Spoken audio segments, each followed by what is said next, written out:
course, is proven to relieve stress. It makes everything better, and a special program uses that fact to break the stigma around mental illness. It helps those struggling to move to a better place by turning them into stand-up comedians. I'm not kidding. It sounds pretty amazing. So here to share more about it is the Stand Up for Mental Health program activist and comedian Laura Van Tosh. It's good to meet you. Thank you.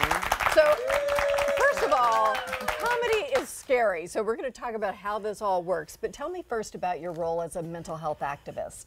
Well, currently I'm involved with a program called Campanis, which places nonprofit professionals in nonprofit human service agencies. And I'm based at Seattle area support groups. And I'm doing fundraising and activism work with that organization. And they're helping people who have LGBTQ, who identify as LGBTQ, and people who have substance abuse and mental health issues. And mental health issues touch every family. Don't you find? I mean, if you talk to anybody, get to know them well, somebody is going through something all the time, and yet there is a stigma around this that has been broken down to some degree, but would you agree we still need to work on that? Oh, absolutely. And that's why I found humor in my own experience, which stems back to my early adolescence, actually. And I think being able to find those kernels of humor and to laugh about your history and actually then be able to make someone else laugh who may have also experienced those similar issues. So in a way, it's been a form of recovery for me to be able to laugh at myself and laugh at a situation and then actually share that with other people who have experienced similar things. There's something terribly therapeutic about connecting through that humor and being able to talk about it. So explain to us, your background and how humor came into your life as a healing approach. Okay.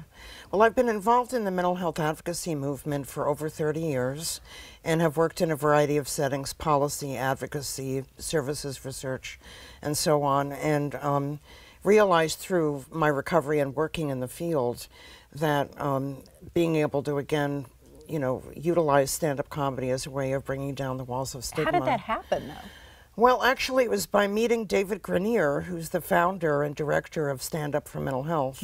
And I met him at a conference, and he has a program that trains people who have had mental health issues into doing stand-up comedy. How in the world does that work? What happens? I know, it was really amazing. And I was, I had a lot of trepidation, and I didn't know, what's funny about what happened to me. Right. And it was really a thick wall for me to be able to break through that. But he gathered about 8 or 9 of us back then in 2008 on conference calls. And we shared our stories, and then he helped craft, one-liners and setup and punchlines. And then we rehearsed for quite a while and then performed at a national conference. And what happened? Did people laugh? People roared. Because there's almost like this, finally some permission to see the absurdity and share, our common humanity. Exactly. And, there are some jokes that don't go over as well, so you kind of learn and refine and retool. And I don't want to put you on the spot, but do you remember any that did work? Sure. Are you ready? Dating can be awkward when you have a mental health history. Yeah. He'll ask, so where did you go to college? I graduated from a number of institutions. I really love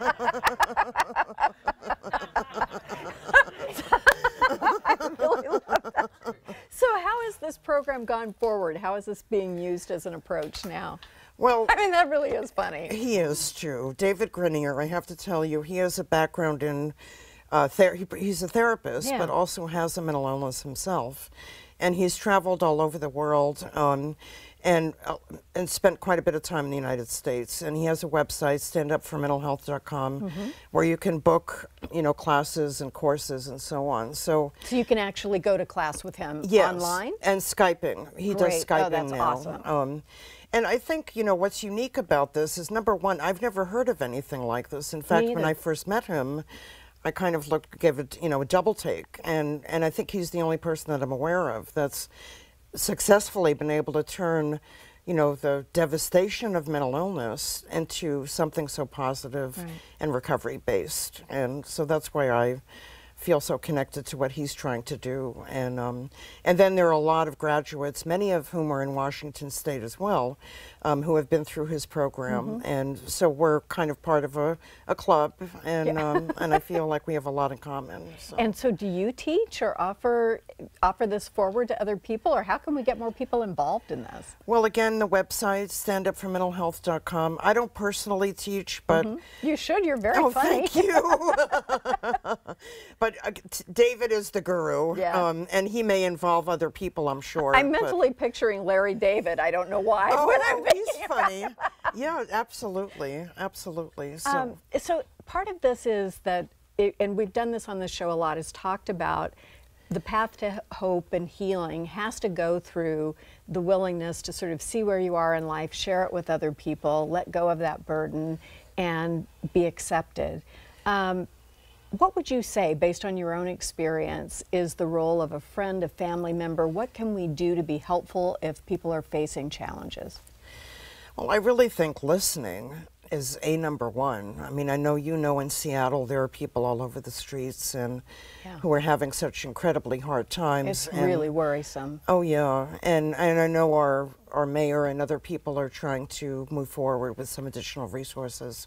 But I think stopping and listening, or asking someone if they need a sandwich, or if they just would like to go get a cup of coffee or something, is really one of the first steps. Right. So I think having that personal connection is very important. Even in this world where we're so reliant on social media and cell phones and so on, just being able to have that one-to-one connection with someone. Or at least say hello and acknowledge people. Exactly. If we can.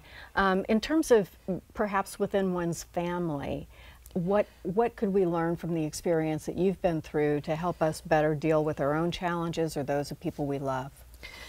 Well, I think, and my mother is here actually. Where's in the your studio mom? audience. Hey, hi, Mom. She's here, and I recently went through a situation that was mental health related, and she was worried sick and was up all night and extremely concerned about me, and I think she'd be a good person to ask.